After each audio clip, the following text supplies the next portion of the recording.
یہاں یہ بات بھی قابل غور ہے کہ پیغمبر کی جو تربیت ہوتی ہے وہ اللہ خود فرما رہا ہوتا ہے۔ کیا چیز ذرا بولیے گا؟ تربیت۔ پیغمبر کی تربیت کوئی اور کر ہی نہیں سکتا اللہ کے علاوہ، کیونکہ اللہ خود مربی ہوتا ہے، اللہ خود معلم ہوتا ہے، اللہ خود استاد ہوتا ہے۔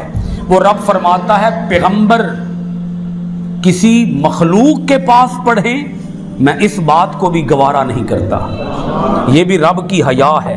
وہ فرماتا ہے کہ میں حیا کرتا ہوں کہ میرا پیغمبر ہو اور میری مخلوق سے علم حاصل کرے۔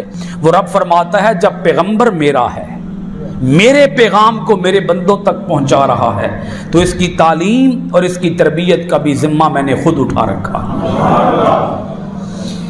یہ مخلوق کے سامنے جا کے گھٹنے نہیں ٹیکے گا، مخلوق اس سے پڑھے گی۔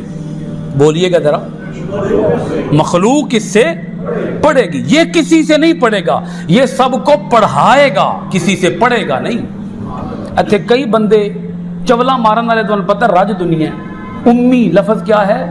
امی۔ امی کا معنی کر دیتے ہیں ان پڑھ۔ امی کا معنی کیا کر دیتے ہیں؟ وہ جی نبی پاک صلی اللہ علیہ وآلہ وسلم وہ بھی امی تھے۔ امی کہ امی حضور نبی پاک علیہ الصلوۃ والسلام امی ہیں، مگر یہاں جب امی کا معنی ہم کریں گے تو امی کا معنی ان پڑھ نہیں کریں گے۔ یہ لفظ جب حضور کے لیے استعمال ہوگا تو اس کا معنی بدل جائے گا۔ اس کا معنی یہ ہوگا کہ حضور علیہ الصلوۃ والسلام نے مخلوق میں سے کسی استاد کے پاس علم حاصل نہیں کیا۔ اس کا مطلب یہ نہیں بنے گا کہ حضور علیہ الصلوۃ والسلام معاذ اللہ پڑھنا جانتے ہی نہیں تھے، آپ کوئی ان پڑھ تھے، جاہل تھے، معاذ اللہ استغفر اللہ۔ نہ آپ جاہل ہیں نہ آپ ان پڑھ ہیں جی، بلکہ نبی پاک صلی اللہ علیہ وآلہ وسلم کا استاد مخلوق میں سے کوئی نہیں ہے، حضور کا استاد اور کل انبیاء کا استاد اللہ خود ہے۔ اس نے کیا کرنا ہے اور اس نے کیا نہیں کرنا، یہ کون بتا رہا ہوتا ہے؟ اللہ خود بتا رہا ہوتا ہے۔ نبی پاک صلی اللہ علیہ وآلہ وسلم ایسے کھجوریں پڑی تھی نا، کھجوریں مسجد نبوی شریف کے اندر ڈھیر لگا ہوا تھا کھجوروں کا، اور وہ کھجوریں تھیں صدقہ کی۔ کون سی کھجوریں تھیں؟ صدقہ کی کھجوریں تھیں، وہ ڈھیر لگا ہوا تھا ایسے۔ حضرت امام حسن یا حضرت امام حسین دونوں میں سے کوئی ایک ہستی، ابھی عمر مبارکہ چھوٹی سی تھی، بچے تھے، آئے وہ صدقہ کی کھجوریں، ایک کھجور اٹھا کے منہ میں ڈال۔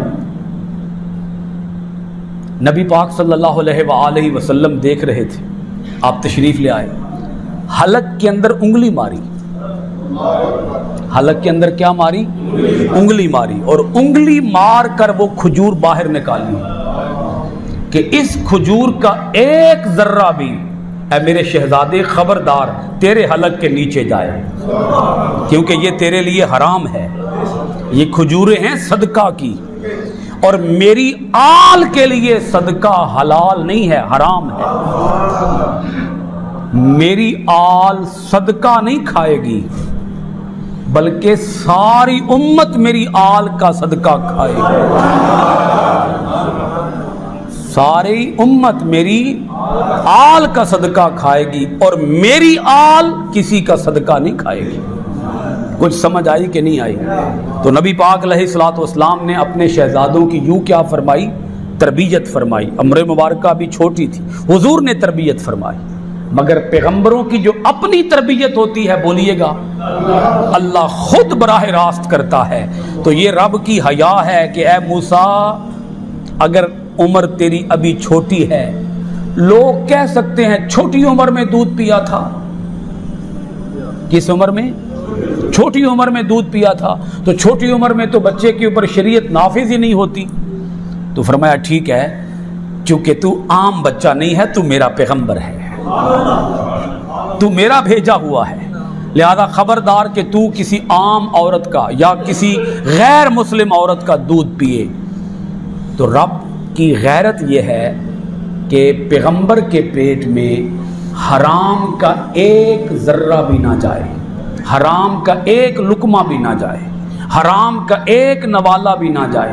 پیغمبر کا جسم پاک ہے، لہذا پاک جسم کے اندر کیا چیز جانی چاہیے؟ پاک چیز جانی چاہیے.